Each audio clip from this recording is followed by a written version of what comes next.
Yo guys, welcome back. We are here for a day 4 update. Apologies for the late upload. I didn't have time to record at the end of the day before I went to bed, so I'm doing after I woke up. So for this update, there is going to be some pretty important things to keep in mind when trying to follow my build. Um, so I ended up crafting this Vorax ring, and it is like pretty insane. You absolutely do not have to try to copy it exactly as it is. The most important part is just getting this dawn break additional damage per fervor, and basically having an available um advance and ultimate that you can deterministically craft. Um, if you don't hit the half fervor line, it's okay. You can get have fervor from ambition on the belt blend, or you can also do it from having endless fervor or ambition on the pedigree. Um, I will be linking a Twitch VOD of how I ended up crafting this ring in the description, as well as you can probably look up like plenty of Vorax crafting guides if you've never done it before. Um, Unfortunately, a lot of people do Dawnbreak Vorax crafting on the boots, so it might be a little hard to buy something like this on the market where you can deterministically craft these bottom three suffixes. Um, so it might be a little tricky, and if you can't get something like this, it is perfectly fine. This is kind of overkill for doing SS20 anyways. The the big thing is just trying to buy one with the base affix of Hasten, which is only like 20 FE, because our plan is to replace these boots with a legendary boots. So if you watched my previous videos, I prefer heavily using Blade Dancer steps because of this line right here. Especially when you corrode it, it goes down to a 0.3 second cooldown. So when you equip these, you pair it with Speed Phantom, Mobility Blink, and you just zoom really fast across the map. And that is my go-to speed farming setup. And for bossing, I will most likely plan to use something like Lone Walkers for extra damage, or if I want more survivability, I could do a priceless bootscraft with a bunch of max ES on it. Um, so you have the option, if you do not care about Blade Dancer's steps, you can opt to get your Vorax craft on the boots, which will make your life a lot easier, because then you can just get a priceless ring with like max fervor effect, max frostbite rating, and you can also get combo points again, because you do lose combo points going this route. Um, but yeah, very important that you guys keep in mind, you do not have to copy this exactly as it is. You are gonna go broke trying to replicate this craft. Works crafting is very expensive. It is very RNG, and this ring cost me like 8k FE, which is extremely cheap for it. Uh, so it is not something you have to do. Please do not try to copy this like exactly as it is. Would not recommend. So because this ring has hasten and fervor, I can replace my boots and I can replace my helmet. So next steps for upgrades after this helmet, I will be crafting a priceless helmet with sealed mana compensation, as well as additional support levels for the suffix. The breakpoint is You want +9 support skill levels on top of the +2 all skill levels so that your restrain can hit level 31. When your restrained are level 31, um, so when this says 20 plus 11, and you get the T0 sealed mana compensation on your helmet, you need 25% sealed mana comp. We can run precise discipline. So we run this on one of our auras for 30%, 35% sealed mana comp. After we do that, we can completely drop the Lich Tree, and we can still run 4 auras without the Lich Tree. And I plan on swapping over to maybe the Druid Tree for more survivability to do some deep space farming, so I don't get one tapped in there by like everything. As for DPS with this build, if you do play the manual without motionless, you are expecting around like 4 bill, 3.8 bill after it's done ramping up. And also I did upgrade my Kismets to the Peerless and the Ascetic Kismets.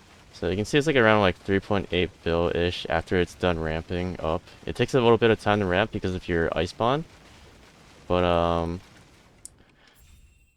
I did upgrade to these Kismets. So this gives you double damage chance on your combo finishers, and then this one +1 combo finisher charge.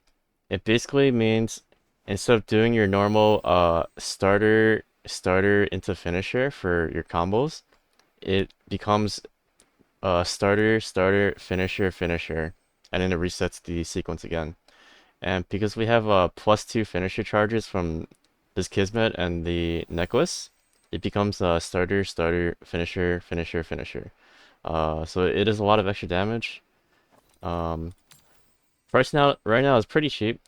I bought this around when it was like 1700 each or so, but if at 1000 FE each, I think it's a pretty decent deal. I think you can expect anywhere from like 20 to 30% damage from this. And then also I did upgrade some T0 affixes. The really important ones are the gear crit rating and gear attack speed to help scale your base numbers up, because everything else scales off of these numbers. Um, and of course, very important that you hit the 100% crit rate uh, breakpoint. Well, as close to 100 as you can. You see like I'm slightly overcapped because I take the crit rating on my talents to try to get as close to 100 as possible, because it's very important for our build. I believe that covers everything in terms of the gear upgrades. In terms of farming, one thing I do want to point out that I think is pretty decent again. Let me check the prices just to make sure.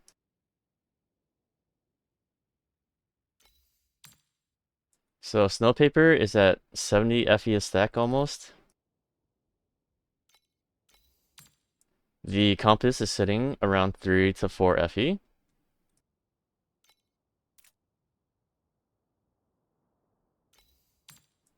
Astrolabes are at 20. Unfortunately, they dropped a bit. They were selling for 35, 33 to 35 FE yesterday. Um, and the orange was selling for like 80, like 90 FE. So they dropped down a little bit in price, but I still think this is worth farming if you are free to play. Basically, it is going to be the if you guys are familiar with the previous season where I did a bunch of guides, it is the paper hunt boss rushing strategy, with the modules as well as like a potential jackpot. Basically, the idea is you want to go into the map and clear all the snow paper rares for a chance at support skills. They're worth a lot less this season. I think they're like around like 200 to 300 for the jackpot ones, but it's still good value. The compass pays for itself from selling the snow paper fragments, so it's just like free chances at potential support skill jackpots. Also, I did spec into Deep Space Resonance nodes because they were selling for around 4 FE yesterday. You just need to keep in mind the prices of whether or not it's worth specing into these nodes. Also, make sure you do not spec into these nodes unless you're in Profound. Very important. This does not work at below Profound difficulty. As for the hunt tree, it got updated a little, so this is what the tree looks like. You're basically aiming to get the Traveler chest at the end of the map, which has a chance to drop those asteroids worth around 20 to 50 FE currently. It has dropped a lot in price, but I think it's still a decent viable strat if you're free to play. Um, I don't know what the numbers look like in Time Arc 8, but in Profound I was making around 1300 FE an hour without any Doro procs. Doro procs can increase your FE per hour, of course, but it is definitely not necessary for the strategy, and it's just basically consistent income. As far as the map I run, I prefer going Thunderwaste Thirsty Mines because of the layout. I like the layout, and the boss can drop Heart of the Storm, which is currently at 400 FE. It's dropping a little in price, but still a good jackpot potential over there. And also, let's see here. The Ember modules can be pretty insane. For example, I found this one farming, testing the strategy yesterday. Uh, Basically this module gives you precise electric conversion aura. It also gives you 3% life regen, and it also gives you 30% attack speed. So this is kind of an insane roll. Um, you shouldn't really expect to hit something like this, like ever, but like the potential to high roll is there. Let me see if I can find the previous one I sold. Yeah, so I sold another one for 1750. I think the big thing is haste aura, haste for you and your minions, as well as 30% attack and cast speed. I sold this for 1750. So it might feel like you're grinding for like scraps doing the strategy, which is kind of like expected as free to play, but you do have these moments of like uh dopamine hits where you can hit something big, which is something you can look forward to while doing the strategy. Um, Again, I stress this enough. Make sure if you are doing this in Time Arc 8, you do not take the Deep Space Resonance nodes. Um, and also, when you do T8, you can't get 3 lines for the modules. The max you can roll is 2. Once you go to Profound, it becomes potentially 3 lines. So do make sure that you are adjusting for that. Try not to screw up and take these nodes for no reason. I think that about wraps up my day 4 update. Uh, I will be making a VOD timestamp for my Twitch stream for how I crafted this ring.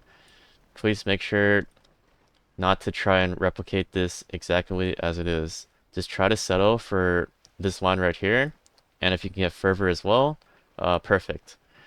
Two most important things are just additional damage and getting a base affix of hasten. Um, but yeah, I will be streaming later today. Feel free to tune in, and I'll see you guys later for the next update. Peace out.